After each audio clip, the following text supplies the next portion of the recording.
Le manioc rend bête. Je le répète, le manioc rend bête. Les gens ne se demandent pas. Le manioc vient d'Amérique du Sud. La banane vient d'Amérique du Sud. Et tout ça, ce sont les Européens qui nous apportent ça en Afrique. Comment est-ce possible que de tout ça, ils ne mangent pas le manioc? Vous ne vous êtes jamais demandé. Le manioc rend bête. Ce n'est pas un mythe, ce n'est pas une légende. C'est prouvé scientifiquement.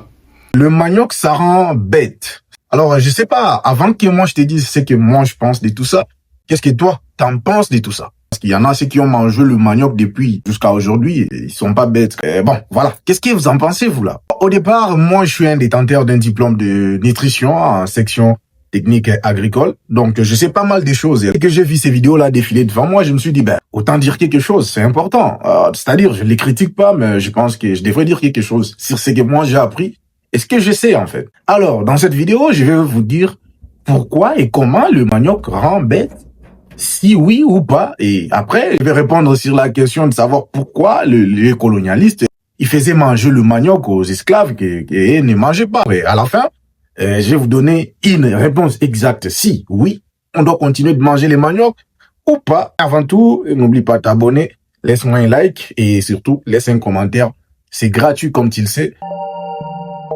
Imagine-toi manger des œufs pendant 7 jours. Tu manges le œuf aujourd'hui, tu manges le œuf demain, tu manges le œuf après-demain. Peu importe quel aliment, tu manges chaque jour la même chose sans diversifier. Ça va donner ce qu'on appelle en nutrition un déséquilibre alimentaire. Tu n'auras pas les nutriments nécessaires pour survivre parce que le corps humain a besoin de tous les nutriments possibles pour survivre. Donc voilà pourquoi nutritionnellement on a toujours dit pour être en bonne santé, il faut manger un repas équilibré. Un repas équilibré, c'est un repas dont on trouve tous les nutriments possibles. On a les protéines, les vitamines, etc. Lorsque vous mangez un seul aliment, tous les jours, vous allez créer une augmentation dans certains nutriments qui contient cet aliment-là, et il y aura une baisse ou une carence dans d'autres nutriments que cet aliment-là ne contient pas. Déjà au départ, il faut diversifier, ou soit il faut équilibrer votre alimentation. Imagine quelqu'un qui mange le manioc chaque jour. Le manioc, non seulement les maniocs, mais les maniocs mal cuisinés, tu auras plus de l'énergie, mais nutritionnellement, tu auras des carences dans certains nutriments, comme le protéine, les graisses et tout ce qu'on sort. Alors, comme les esclaves, on les faisait manger beaucoup de manioc, ils ont eu des carences dans certains nutriments, comme les protéines, comme les graisses, etc. Et il y a eu des maladies. Et surtout que, au fur et à mesure, tu manges le même repas, et du coup, tu auras des négligences sur la manière dont tu prépares. Des fois, tu prépares mieux, des fois, tu prépares mal. Et tout ça, ça crée de maladies. Et donc, voilà.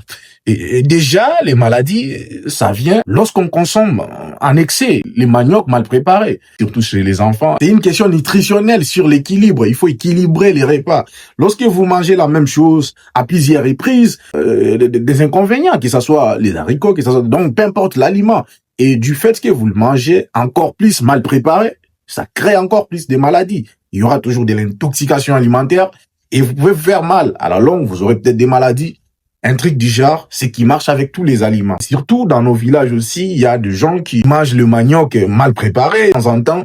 Et voilà pourquoi il y a souvent ces cas-là de maladies, de paralysie et tout qu'on sort.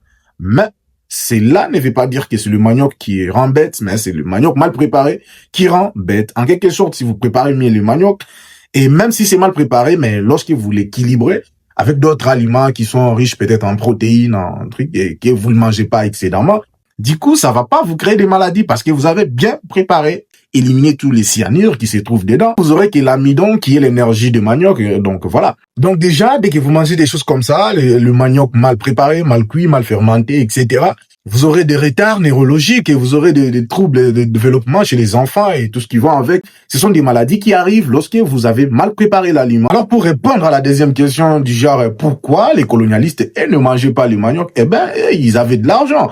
Ils avaient de l'argent, vous êtes esclaves. Déjà, au départ, c'est pas une question nutritionnelle, c'est une question politique et économique, en fait. Et ils visaient de l'intérêt. Ils avaient des travaux à faire, ils avaient des champs à cultiver. Ils avaient besoin de la main-d'œuvre en vie avec pleine forme. On n'allait pas investir beaucoup d'argent dans la main-d'œuvre, tout simplement parce qu'il fallait qu'elle produise. Non. Qu'est-ce qu'on allait faire? Trouvons un aliment qui est moins coûteux, qui se trouve partout, Et les maniocs étaient le seul aliment disponible, qui ne demandait pas beaucoup d'argent, ne demandait pas beaucoup de moyens. Ceux qui font l'agronomie, les savent que le manioc se cultive à moindre coût. Le manioc n'a pas besoin d'un sol riche, s'adapte à toutes sortes de sols, peut rester encore plusieurs mois sous la terre sans pourrir. Ça coûtait presque rien, ça s'est trouvé partout. Vous comprenez? Ils ne pensaient pas à la nutrition des esclaves, non. Ils voyaient leurs intérêts. C'était des capitalistes, ces gens-là. Alors, qu'est-ce qu'on doit faire? Non, on doit chercher l'aliment qui coûte moins cher, qui se voit partout, qui peut rester plus longtemps dans la terre sans pourrir. Comme ça, on peut les conserver des saisons et des saisons. Et ces gens doivent être nourris pour bien travailler, avoir de la force. Parce que, comme je vous ai dit, les maniocs contiennent de l'amidon. Il est donné que le manioc presque régulièrement. Pas avec l'intention de nuire leur santé, mais tout simplement parce que c'était l'aliment qu'on trouvait à moindre coût et possiblement. Donc ça, je pense que vous avez capté, et si vous avez des questions, je peux revenir là-dessus.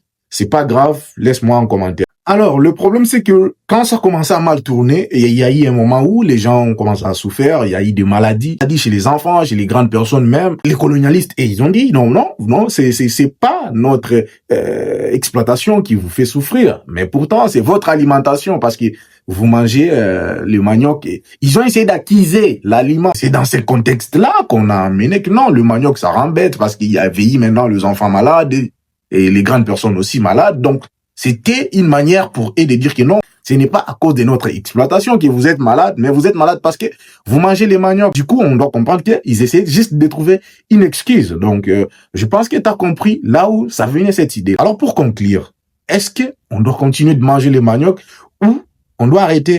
On continue de manger le manioc.